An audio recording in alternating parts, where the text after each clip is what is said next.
Blue Ivy Carter is not our niece. We are not her uncles, her aunties. We do not know her. And that's part of the problem of why so many people had comments about what she wore on the red carpet. We are not in community or family with Blue Ivy Carter. Let's talk about it. Y'all already know what time it is. I got the black V-neck on.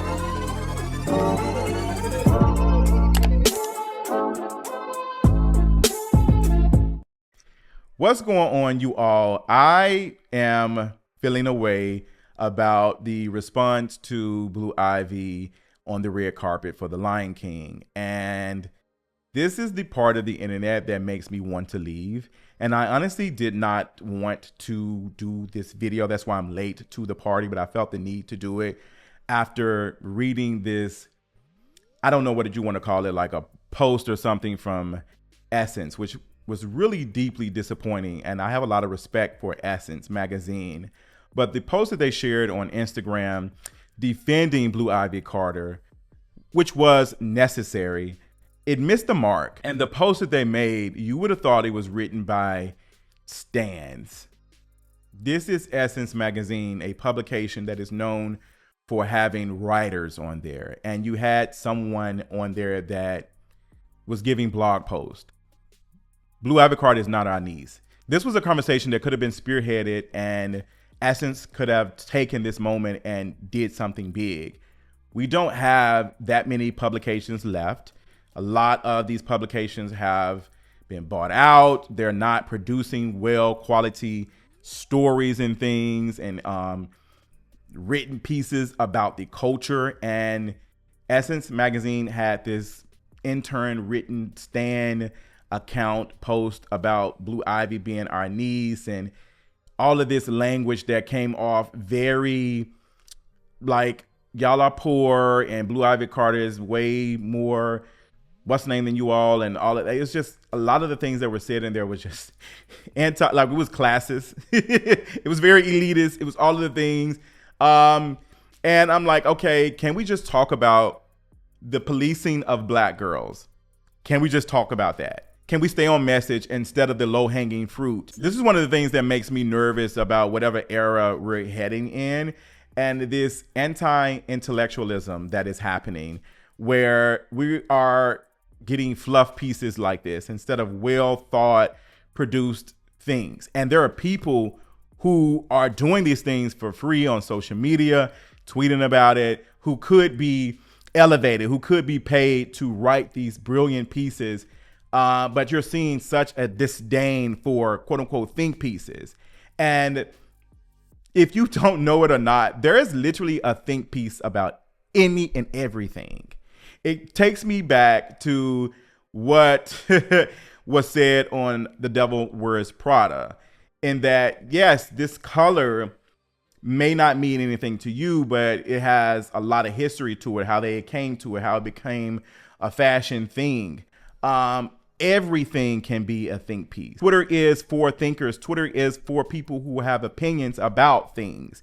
And I think that people consider a think piece that is making and challenging them makes them nervous because they don't want to be challenged. They don't want to think outside, because every time someone says that, they're against it, but they don't know how to argue against it. So Essence, being the publication that they are, should have had someone written a piece about the continuous sexualization of black girls and the policing of black girls.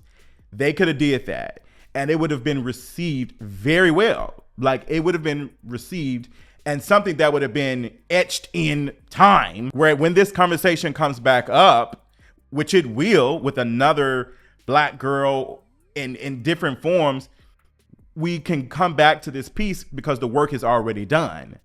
Somebody has already done that. Like, this is here, and we can come back to this piece and we can build on it as we, grow and learn more. But in the case of Blue Ivy Carter, the reason why I say she is not our niece is because the parasocial relationships of it all, and I know that's something I've been saying that like the last year or so, it is a thing where we really feel connected to these celebrities, and celebrities use it. We all, see it. Even social media influencers are guilty of it. Even I am guilty of it.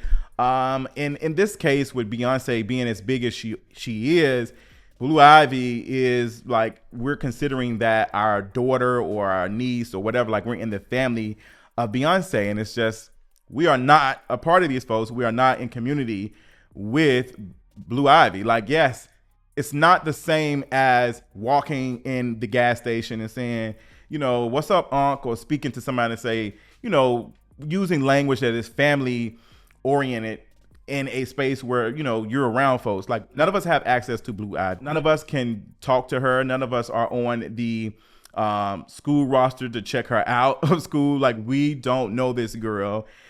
She's never spoken to us. We know of her, but she does not know of us. It's a one-sided relationship. And yes, it is funny for us to joke and say, yes, niece and all that.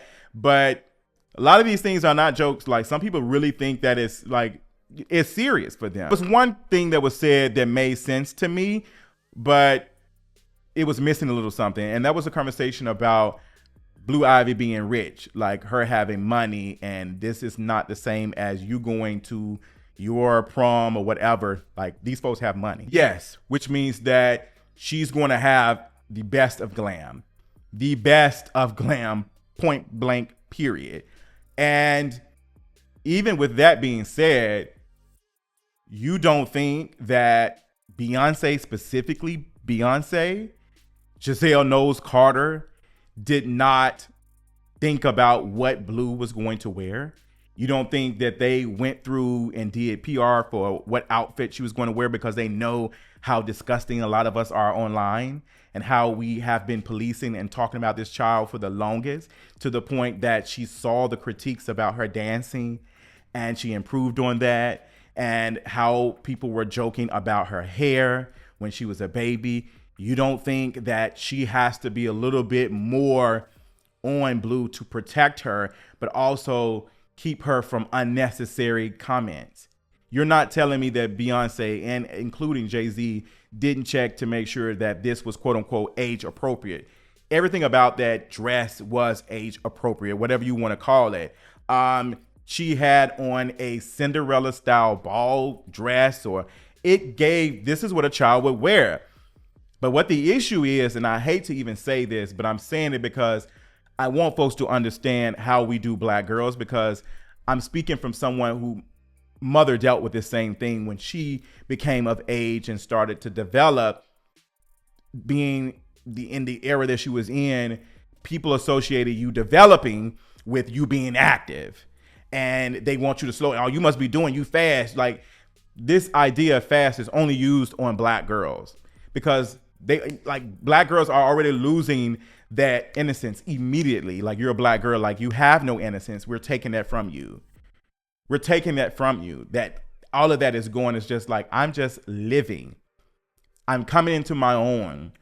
I am growing up. Blue Ivy is a 12-year-old girl that is growing up and probably picking out the things that she wants to wear, period. And she has opinions about things. Even Beyonce said that in the documentary, she talked about Blue having questions and things, and like, she's opinionated. Jay-Z has even talked about it in interviews. And I love that. I love that she is articulating herself and more understanding of the world. I wish more kids had access to that, to be honest, to question their parents, and their parents do not scold them, but kindly like guide them to forming the question better and still having respect for them and answering the question, because these children are going to grow up in a different type of world than you were in. And I've had to explain that to my mother. My mother now sees that, and she's become more understanding. I'm very eternally grateful for that.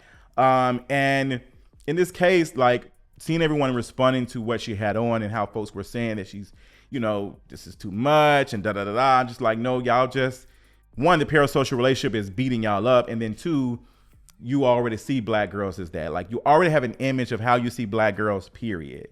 That's the reason why folks were so quick. I was just giving fast. Like, you don't know these girls and you're saying they're fast. But none of these conversations happen with the boys. The way they police girls, they do not say that about boys. They do not call boys fast. Boys are doing what they're supposed to be doing.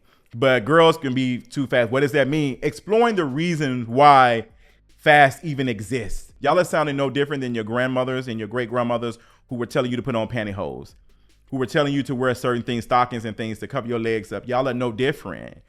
Like, you seen the same conversation happen during the homecoming, where full grown women were being policed about what they were wearing to homecoming. Like, the elders were saying, the quote unquote wannabe elders were saying, oh, this is too much. And it's just, who are you to tell me what I can and cannot wear? Like, and what system are we going by that we're policing folks on, like, what they can and cannot wear? See how that jumps from when you are grown, you still can't wear it. And when you are young, you can wear, you know, something that is not quote unquote too much, but it's still too much. But it's just, there's only one thing between all of this, and it's misogynoir. Like, it is the policing of black girls, period.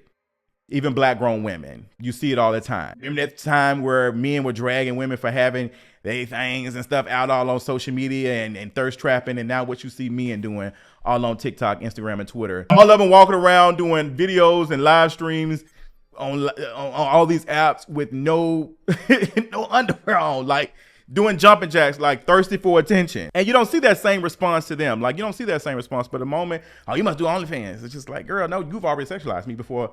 I'm not even doing anything. I'm just existing, but you've already seen, because you feel as though you are entitled to my body. You feel as though you're entitled to all of this because I live to serve you. That's it. Like, I'm just this for you. So you're seeing that in the case of Blue Ivy, when folks are policing and they're trying to call it protecting her in her innocence, and it's just doing the opposite.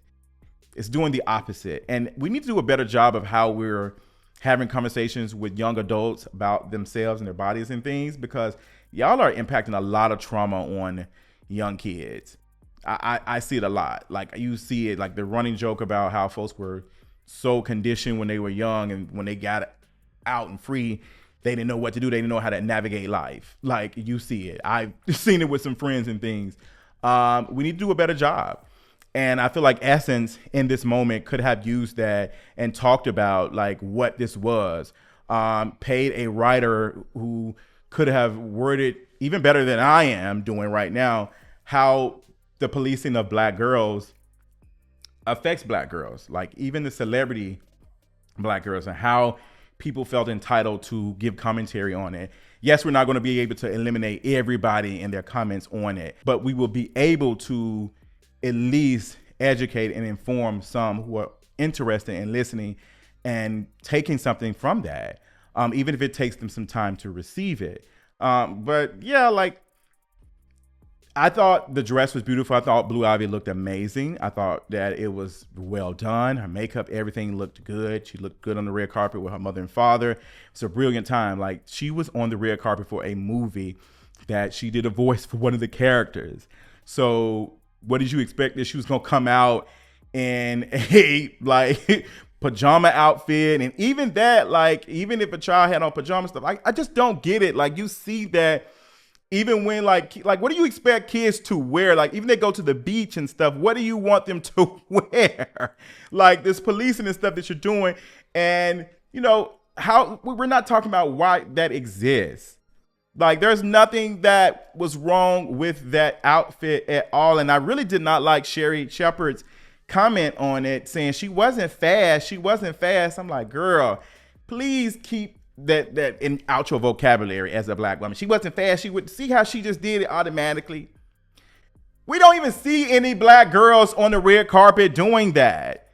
Like, I just what the same thing is happening even when folks are policing some of our black female celebrities who we've not been the biggest fan of their baby daddies and partners and stuff. Like, we're being more upset at them than we are the men. Like, you know, yeah, these men are trash and they doing them wrong.